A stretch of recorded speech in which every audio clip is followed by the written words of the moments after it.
Welcome back, everyone. Today we're taking a deep dive into Morgan Housel's The Psychology of Money. Oh, this is going to be It's a good. book that really challenges the way we think about wealth. Yeah. It's not just about the numbers. Exactly. And to kick things off, there's this amazing story about a guy named Ronald Reed. Okay, Ronald Reed. Ever heard of him? I don't think so. He was a janitor. A janitor. Yeah, lived a super simple life. But get this, when he passed away, Yeah. he left behind an $8 million fortune. Whoa, wait, what? $8 million? From a janitor? I know, right? It's mind-blowing. And it really highlights the whole point of the book, that understanding the psychology of money, Right. The psychology. often more important than just crunching the numbers. Absolutely. That story just proves it. Like Reed's story shows that you don't need some fancy get-rich-quick scheme. It's not about that. Patience and smart saving habits, they can lead to incredible results over time. It makes you wonder, though, right? Like, what stories are we telling ourselves about money? Oh, that's such a good point. Because those stories, they really shape our own financial decisions. They totally do. Like, think about it. Have you ever bought a lottery ticket, hoping for that big win? Oh yeah, we've all been there. Or maybe felt pressured to keep up with a certain lifestyle, even if it meant stretching your budget a bit thin? Oh yeah, that's a classic example. And those are the kinds of decisions that are often driven by, well, by those narratives we've built around money. You know what I mean? For sure. And those narratives can be so powerful, especially when we're thinking about saving for the future. It's so true. And speaking of saving, Housel uses this really interesting analogy to explain how small changes over time, they can make a huge difference. Okay, I'm intrigued. Tell me more. He talks about ice ages. Ice ages? Yeah, I know it sounds a bit out there, but it actually makes a lot of sense. So picture this, a summer that's just slightly cooler than average. Okay, a cool summer. Might not seem like a big deal at first, No, not really. but what if that tiny temperature difference prevents the previous winter's snow from melting completely? Okay, so there's leftover snow. Right. Yeah. And that leftover snow, it makes it easier for even more snow to pile up the next winter. Oh, I see where this is going. It reflects more sunlight, which cools things down even further. A chain reaction. Exactly. And before you know it, this tiny change, Yeah. it leads to massive ice sheets covering huge parts of the planet. Wow. So basically, those small changes over time, They can have a massive impact. just like with our finances. Exactly.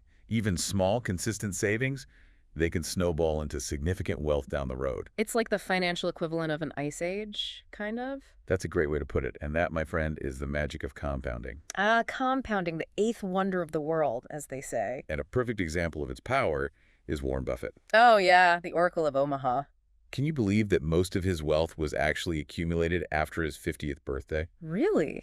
That late in the game. I know, it's amazing. It really challenges that whole get-rich-quick mentality. Right, it's about the long game. It's all about staying in the game for the long haul, being consistent. Absolutely. And Housel, he even compares Buffett to Jim Simons, the guy behind Renaissance Technologies. Oh yeah, the hedge fund with those insane returns. Like an average annual return of 66%. It's mind-blowing. But here's the thing, even with those incredible gains, Simons' net worth, Yeah. it's still significantly less than Buffett's time. Time. He simply hasn't had as much time for those returns to compound, Ah, I see. Buffett's been in the game longer, so his wealth has had more time to snowball. It's a powerful reminder that time is the ultimate multiplier when it comes to building wealth. For sure. But here's the thing. Accumulating wealth, that's just one part of the equation. Oh, there's more. Staying wealthy, that's a whole other ballgame. Okay, so how do you do that?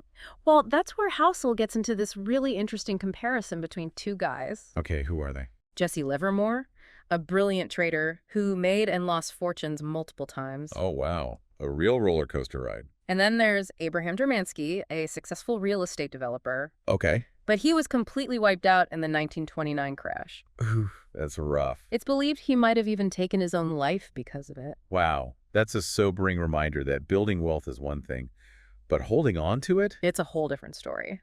So what's the secret to staying wealthy? Well, Housel argues that it requires a different mindset altogether. Okay, what kind of mindset? It's not just about taking risks. It's about being smart, being frugal, and honestly, Yeah. having a healthy dose of paranoia about protecting what you've built. So it's not just about making money. Nope. It's about keeping it. Exactly. And that brings us to some really practical advice that Housel offers in the book. All right, let's hear it. These are tips for not just building wealth, but making sure it lasts, making sure it works for you. That's what we all want, right? So the first tip is all about defining your enough point. Enough point. Yeah, it's about figuring out what level of wealth actually provides you with security and allows you to live a life you truly enjoy without constantly chasing more.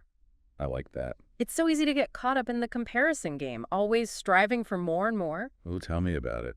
But Housel uses this great analogy. Lay it on me. He talks about a rookie baseball player making $500,000 a year. $500,000. That sounds pretty good to me. Right. But then he says, imagine this player is on the same team as Mike Trout, who has a $430 million contract. Okay, now the $500,000 doesn't seem quite as impressive. Exactly. And you can bet that even Mike Trout is probably comparing himself to someone even richer. It's a never-ending cycle. And that's why defining your own enough point is so important It takes the focus off those external comparisons. and puts it back on what truly matters to you. I love that. So what does enough look like for you? That's the question everyone needs to ask themselves. What kind of lifestyle do you want to live? What truly brings you joy? Answering those questions, honestly, is a huge step towards making financial choices that align with your values. It's about creating a life you love, not just a bank account full of money. Couldn't agree more. And once you have that clear sense of your enough point, Yeah. you can start making decisions that support that vision. Instead of being driven by those external pressures and comparisons. Exactly. It's about being intentional with your money and your life. And that brings us to another piece of advice from Housel. What's that? Embracing reasonableness over striving for perfect rationality. Ooh, this is interesting. Tell me more. He argues that while rationality is important, It definitely has its place. sometimes our emotions and intuition, they can actually lead us to effective solutions. Even if they're not perfectly optimized on paper. Exactly. And to illustrate this, he shares this crazy story about Julius Wagner Jauregg, a doctor who won a Nobel Prize. A Nobel Prize. Okay, I'm listening. So this doctor was studying syphilis back in the early 1900s, long before antibiotics. Oh, wow. So what did he do? He had this hunch that fevers might actually help fight off the infection. Fevers.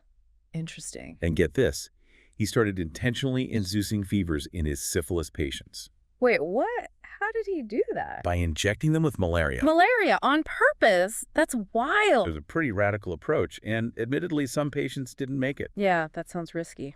But he eventually found success using a milder strain of malaria that could be controlled with quinine. So his malariotherapy actually worked. It did. And he won a Nobel Prize for it. Wow, that's incredible. But what does this have to do with personal finance? Well, Housel uses this story to show that sometimes, slightly uncomfortable, but effective strategies. They can be better than chasing those perfectly rational solutions that are just too hard to stick with. Exactly. It's okay to make financial choices that feel emotionally right, even if they're not perfectly optimized on paper. It's about finding what works for you. Precisely. And it's about recognizing that we're human beings, not robots. We have emotion. And sometimes those emotions can actually be valuable guides, especially when it comes to making those long-term commitments, like saving. It's about finding that balance between being responsible with your money. And also acknowledging that perfect rationality, it's not always attainable or sustainable in the real world. It's about being realistic. Exactly.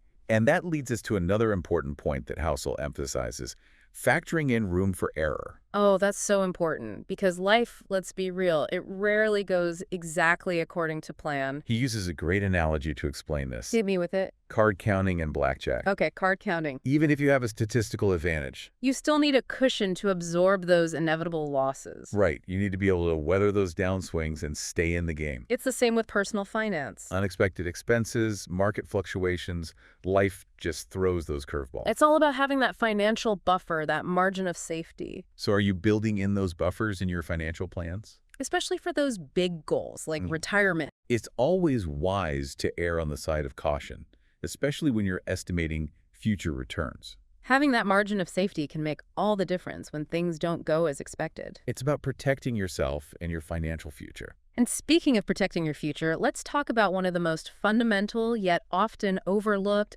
aspects of personal finance. What's that? Saving, even without a specific goal in mind. Just saving for the sake of saving. It might seem counterintuitive, but Housel argues that it's one of the most powerful things you can do. Why is that? It's about cultivating a sense of security and freedom. Okay, I like that. It's a hedge against life's inevitable surprises. Because, let's face it, life does throw those unexpected expenses and challenges our way. Having a solid savings cushion just gives you that peace of mind, knowing you can handle those bumps in the road. It's like having a financial safety net. Exactly. It allows you to make choices without feeling constantly constrained by money. It gives you options. It gives you that feeling of control over your financial destiny. And that feeling, that's priceless. I couldn't agree more. It's not just about the money itself. It's about the freedom and peace of mind that come with knowing you're prepared for whatever life throws your way. And that brings us to another really interesting concept that Housel explores: the role of those unexpected events that shape our financial lives. Oh, those curveballs that life throws at us. Exactly. He starts this discussion with a quote that's both profound and a little unsettling. Okay, what's the quote?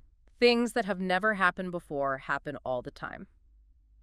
That's a good one. It's a reminder that no matter how much we plan or analyze, there will always be events that catch us off guard. Like those black swan events. Precisely. And this is where he gets into the limitations of using historical data to predict the future, Because the past doesn't always repeat itself. especially when it comes to those massive outlier events like the Great Depression, World War II, or even the 2008 financial crisis, Those moments that really shake up the world order. and make past data less relevant for predicting what's going to happen next. It's like trying to predict the weather based on last year's patterns. But then a volcano erupts and throws everything off. Exactly. And it's not just those global events, it's also about the smaller, more personal surprises that life throws our way. Like job losses, unexpected medical bills, Things that can have a huge impact on our finances. which is why building that financial resilience through saving and smart planning is so important. It's about having that cushion to absorb those unexpected blows and adapt to changing circumstances. Because we can't control everything. But we can be prepared. And that flexibility, that adaptability, it's key. Because when it comes to money, being able to pivot and make smart choices in the face of the unexpected is often more important than trying to predict every possible outcome. I love that. It's about being prepared for the unexpected. And that brings us to another fascinating aspect of Housel's book: What's that? the surprising influence of narratives on our financial decisions. Our financial decisions are influenced by stories. Oh, absolutely. He argues that stories are often more powerful than data, especially when we're dealing with fear and uncertainty. I can see that. He uses the 2008 financial crisis as an example. Okay, how so? Remember how quickly fear and panic spread during that time, even though the underlying capacity for economic growth was still there? It's like a self-fulfilling prophecy, right? Exactly. People panicked, they sold their assets, they hunkered down, and it just made the downturn worse. So our perceptions and the stories we believe can actually impact the economy. And our own financial well-being. It's a powerful reminder that we need to be aware of those narratives and make sure they're not leading us astray. It's about taking a step back, looking at the evidence, and making decisions based on reality, not just fear or hype. I think we've all been guilty of making financial decisions based on a good story, even if the numbers didn't quite add up. It's human nature, but being aware of that tendency can help us make more rational choices. Speaking of rationality, it's important to remember that even when we try to be logical with our money, Our emotions still play a role. and that's okay, It's about finding that balance between head and heart. and recognizing that personal finance is personal. It's about what works for you. Exactly. And with that, I think we've covered a lot of ground today. We have. It's been a fascinating deep dive into the psychology of money so far. But there's still so much more to explore. And you know what else is interesting? Housel makes this distinction between being wealthy and being rich. Oh, yeah. That really stood out to me too. Like, what's the difference, really? It's not just about the numbers in your bank account, right? It's about how you feel about your finances. I get that. It's about the kind of life your money allows you to live. Makes sense. He argues that true wealth, it's about having control over your time and options. Oh, that's good. Yeah, having that freedom. Right. It's not about accumulating stuff. Right. It's about having the freedom to make choices. Choices that align with your values. Exactly. The things that are really important to you. Okay, I'm on board with that. So let's talk about some practical tips that Housel gives All right, let's get tactical. for both building wealth and, more importantly, making sure it works for you. Yeah, make it work for you, not the other way around. Exactly. So let's start with this concept of the power of enough. The power of enough. What's that all about? It might sound a bit counterintuitive, but it's really about recognizing that there's a point Yeah. where having more money doesn't necessarily mean more happiness or fulfillment. I think I see what you're saying. It's so easy to get caught up in that keeping up with the Joneses thing. Oh, totally. Always wanting more, bigger, better. But Housel argues that defining your own enough point, Okay, define your enough. that level of wealth that provides security and allows you to live a life that feels fulfilling, Right. that's key to breaking free from that cycle of always wanting more. It's like setting a target, a point where you can say, okay, I'm good.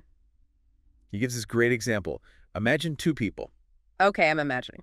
One makes $50,000 a year and feels perfectly content. Content with 50K or... Well, another makes $5 million a year but is constantly stressed, always wanting more. Oh, I know people like that. It's a good reminder that true wealth, it's not just about the numbers. Right.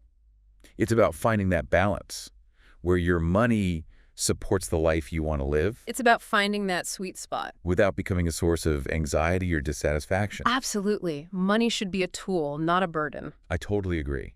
So I want to ask our listeners, Yeah. what does enough mean to you? What Yeah. kind of life do you envision for yourself? What really matters to you? Answering those questions honestly can help you set financial goals that are truly meaningful. It's about aligning your financial goals with your values. Exactly. And it helps you avoid getting caught up in those comparisons. Those comparisons that can lead to a never-ending cycle of wanting more. All right, let's move on to another tip. Okay, what's next? Embracing reasonableness over striving for perfect rationality. Reasonableness over rationality. That's interesting. He's not saying that rationality isn't important. Why? Of course not. But sometimes making financial decisions that feel emotionally right, even if they're not perfectly optimized on paper, Yeah. that can actually be the best approach. Sometimes you gotta go with your gut. Exactly. And to illustrate this point, he tells this wild story about Julius Wagner Jauregg. Who's that? He was a doctor who won a Nobel Prize. A Nobel Prize. Wow. Okay, I'm all ears. This was back in the early 1900s, long before antibiotics. Okay. And he was studying syphilis. Syphilis, all right. He had this theory that inducing fevers in his patients Peavers. might actually help fight off the infection. That's a bold theory. And get this, Yeah. he started intentionally infecting them with malaria. Wait, hold on. Malaria? Like on purpose? I know, it sounds crazy, right? That's pretty out there. It was a risky approach. I bet. And unfortunately, some patients didn't survive. I can imagine. But he eventually found success using a milder strain of malaria that could be controlled with quinine. So it actually worked. It did. His malariotherapy, as he called it. Malaria therapy? Catchy. It actually helped a significant number of people recover. Wow, that's incredible. But I'm still trying to wrap my head around how this relates to personal finance. It's about those unconventional approaches. Okay. Sometimes the most effective solutions, they're not always the most logical or comfortable. So it's like saying that sometimes a financial strategy that feels a little uncomfortable in the short term. Like cutting back on spending or saving aggressively, Yeah. it might actually be the best way to reach your long-term goals. Because those short-term sacrifices can lead to those long-term gains. It's about taking a holistic view A long-term perspective. and recognizing that sometimes those decisions that feel a little scary or uncomfortable. They're the ones that pay off the most in the end. All right, let's move on to another important point, Okay, shoot. factoring in room for error. Room for error. That's crucial. Housel argues that we can't predict everything. Nope. Life throws those curveballs. Unexpected expenses, market fluctuations, things happen. You got to be prepared. Building in those buffers and contingencies. That's what helps you weather the storm. He uses the analogy of card counting in blackjack. Okay. Card counting. I'm listening. Even if you have a statistical advantage, you still need a cushion to absorb those losses. Right. You got to be able to ride out those losing streaks. It's the same with personal finance. Those unexpected events, those market swings, They're a part of the game. having that margin of safety. Whether it's an emergency fund or a conservative investment strategy. It can help you stay on track even when things get tough. It's all about mitigating risk. So are you factoring in that room for error in your financial planning? Are you prepared for those what-if scenarios? Because being prepared for the unexpected, that's what gives you that peace of mind. And that peace of mind, it's invaluable. Okay, let's shift gears a bit and talk about one of the most fundamental aspects of personal finance. All right, hit me saving. Saving, the cornerstone of financial well-being. And I'm not just talking about saving for a specific goal. Saving is a habit, as a way of life. Saving just for the sake of saving. It might sound counterintuitive, but Housel argues that it's one of the most powerful things you can do. Why is that? It's about building that sense of security, freedom, and control over your life. Okay, I can see that. He calls it a hedge against life's inevitable surprises. Because let's face it, life rarely goes exactly according to plan. Things happen, unexpected expenses, job changes, health issues. It's all part of the journey. Having a solid savings cushion, it's like having that financial safety net. Right, it allows you to navigate those challenges without completely derailing your financial goals. It gives you options. It empowers you to make choices without feeling constantly constrained by money. That's what financial freedom is all about. And that sense of freedom, that's what gives you that peace of mind. That peace of mind knowing that you're prepared for whatever comes your way. And speaking of being prepared for the unexpected, let's talk about the power of narratives. Narratives? What do you mean? The stories we tell ourselves about money. Oh, right, those stories. Housel argues that they have a huge influence on our financial decisions, Even more so than data sometimes. especially when we're dealing with fear and uncertainty. Those emotions can really cloud our judgment. He uses the 2008 financial crisis as an example. Okay, the 2008 crisis. Remember how quickly fear and panic spread? Oh, yeah, it was like wildfire. Even though the underlying capacity for economic growth was still there. It was all about perception, It was the story that people latched onto. the narrative of crisis. And that narrative, it became a self-fulfilling prophecy. People panicked, they sold their assets, they withdrew from the market. In that behavior, it actually made the downturn worse. It's a powerful reminder that our perceptions, the stories we believe, they can have a real impact. On the economy and on our own financial well-being. So what's the lesson here? Be aware of the narratives, the stories that are influencing your financial decisions. Don't just blindly follow the crowd or get swept up in the hype. Take a step back, look at the evidence, and make decisions that are grounded in reality, not just fear or emotion. It's about being an informed and intentional investor. Absolutely. Mm-hmm. And with that, I think we've covered a lot of ground today. We have. It's been a fascinating deep dive into the psychology of money. But we're not done yet. There's still more to explore. All right, I'm ready for the next chapter. And, thinking about all this, it really highlights how Housel reframes our whole idea of wealth. Oh, yeah, it's not just about having a ton of money in the bank. It's about having control over your time and your options, being able to make choices that align with your values. Exactly. Having that freedom and flexibility is priceless. It's about using your money as a tool to create the kind of life you want. Whether that's traveling the world, pursuing a passion project, or just having more time to spend with loved ones. And a big part of achieving that sense of freedom, it's about cultivating a healthy relationship with saving. Oh, absolutely. Saving is like that safety net that gives you the confidence to take risks and pursue your dreams. It's about knowing you have that buffer to handle those unexpected challenges that life throws your way. And that peace of mind, that feeling of security, that's invaluable. And let's not forget, saving is also a key ingredient for financial independence. Yes, financial independence, that's the dream. It's about having the ability to make choices without being solely driven by financial constraints. It's about having the freedom to say yes to the things that matter most to you and no to the things that don't. And that's a powerful position to be in no matter what your income level is. Absolutely. And, one of the things that Housel really emphasizes is that contentment isn't necessarily tied to your bank account balance. It's not about how much you have, it's about how you feel about what you have. Exactly. It's about finding satisfaction and fulfillment in the present moment, appreciating those simple joys and experiences that truly enrich our lives. It's about shifting our focus from what we lack to what we already have, cultivating a sense of gratitude for the abundance that surrounds us. It's a powerful reminder that happiness isn't something you buy, it's something you cultivate. So as we wrap up this deep dive into the psychology of money, I want to leave our listeners with one final thought. All right, lay it on us. Housel challenges us to think differently about how we measure our returns. What way? He asks, what if we measured our returns not just by the size of our portfolio, but by the richness of our experiences, the strength of our relationships, and the impact we have on the world around us? Wow, that's a profound question. It really makes you think about what truly matters. It's about defining success on our own terms, not just by society standards. It's about using money as a tool to create a life that is both fulfilling and meaningful. And I think that's a great message to end on. So as you continue on your financial journey, remember that money is simply a tool. It's a means to an end, not the end itself. Use it wisely, use it intentionally, and use it to create a life that reflects your unique vision of success. Thank you for joining us on this deep dive into the psychology of money. We hope you've gained some valuable insights and a fresh perspective on how to navigate the world of personal finance. We'll be back soon with another deep dive into a fascinating topic. Until then, keep exploring, keep learning, and keep diving deep.